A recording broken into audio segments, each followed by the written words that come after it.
ৰাজ্য চৰকাৰৰ ছাত্ৰ আৰু যুৱ কল্যাণ উপদেষ্টা সমিতিৰ সদস্য সচিবৰ গুৰুদায়িত্ব আমাক অৰ্পণ কৰিছে ডক্টৰ হিমন্ত বিশ্ব শৰ্মাদেৱ, আমাৰ মাননীয় মুখ্যমন্ত্ৰী দেৱ, তেখেতৰ নিৰ্দেশত ৰাজ্য চৰকাৰে।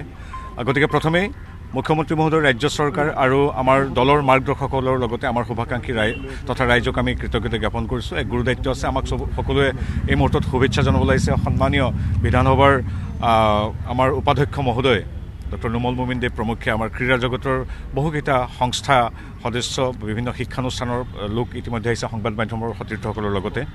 গতিকে আজি এটা গুৰুত্বপূৰ্ণ দিন আৰু আমি আজিৰ পৰা বহু বছৰ আগে এই আসনখনত অধিষ্ঠিত হৈছিল ডক্টৰ হিমন্ত বিশ্ব শৰ্মাদেৱ নিজেই। গতিকে তেখেতে সেই সময়ত ক্ৰীড়াক প্ৰাধান্য দি সমান্তৰালভাৱে ক্ৰীড়াৰ লগতে ছাত্ৰ ছাত্ৰীৰ শাৰীৰিক মানসিক উৎকৰ্ষ সাধন, বিদ্যায়তনিক বহু দিশ, মানসিক স্বাস্থ্য, ৰোড ছেফটিৰ পৰা অন্যান্য বিভিন্ন গাঁও ভূঞা সিঁচৰতি বিভিন্ন সংস্থাৰ উত্তৰণ, কেৰিয়াৰ, বহু দিশ তেখেতে সামৰি লৈছিল। গতিকে ক্ৰীড়াক প্ৰাধান্য দি সমান্তৰালভাৱে বাকী দিশসমূহ, যিবিলাক দিশে ছাত্ৰ আৰু যুৱৰ সচাৰ্থত কল্যাণ কৰে, তেনে দিশত আমি আগবাঢ়ি যাম। আৰু মই সৌভাগ্যৱান যে প্ৰথমগৰাকী সদস্য সচিব আমাৰ মুখ্যমন্ত্ৰী দেৱে আছিল আৰু তেওঁ আজিৰ তাৰিখত আমাৰ এই সংস্থাৰ অধ্যক্ষ। গতিকে তেনে এগৰাকী অভিজ্ঞ বৰেণ্য ব্যক্তি আমাৰ অধ্যক্ষ, তেখেতৰ মাৰ্গদৰ্শনত বাকী সকলোৰে লগত আলোচনা কৰি আমি কি দিশত আগবাঢ়িম তাৰ ৰূপৰেখা তৈয়াৰ কৰিম। আৰু মই সৌভাগ্যৱান প্ৰথমগৰাকী সদস্য সচিব আমাৰ অধ্যক্ষ, আমাৰ মুখ্যমন্ত্ৰী মহোদয়।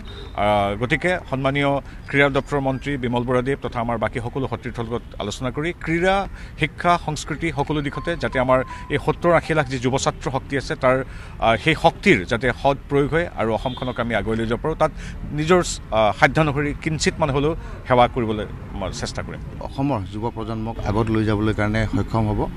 আৰু আগৰ যিটো কাহাৱত মই আজি নতুনকৈ ক'ব বিচাৰিছোঁ, খেলগী কুদগী তো বানগী নাবাব। আজি খেলিলে কুদিলেহে আমি নাবাব হ'ব পাৰে, কাৰণ অসম চৰকাৰে এটা আইন বনাই দিছে যে ইণ্টাৰনেশ্যনেল যিকোনো খেলত মেডেল আনিব পাৰিলে APSCৰ চাকৰি কনফাৰ্ম। গতিকে আগতে কেতিয়াও হোৱা নাছিলে। ভাৰতীয় জনতা পাৰ্টীয়ে চৰকাৰ অহাৰ পিছতেই প্ৰাক্তন মুখ্যমন্ত্ৰী সৰ্বানন্দ সোণোৱাল ডাঙৰীয়া আৰু আমাৰ বৰ্তমানৰ মুখ্যমন্ত্ৰী হেমন্ত বিশ্ব শৰ্মা ডাঙৰীয়াৰ প্ৰচেষ্টাত এইটো সক্ষম হ'ল।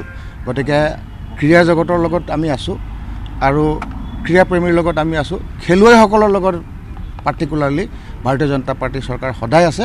আৰু মোৰ আশা যে পবিত্ৰ মাৰ্ঘেৰিটা ডাঙৰীয়াই এই গ্ৰাম্য অঞ্চললৈ যিটো খেলৰ আৰু শিক্ষাৰ বা কালচাৰেলৰ এই যিটো সোঁত বোৱাই নিবলৈ সক্ষম হ'ব আৰু সকলো স্তৰৰ আমাৰ উদীয়মান খেলুৱৈসকলক লগতে যুৱক যুৱতীক আগুৱাই আনিব পাৰিবলৈ মোৰ দৃঢ় বিশ্বাস।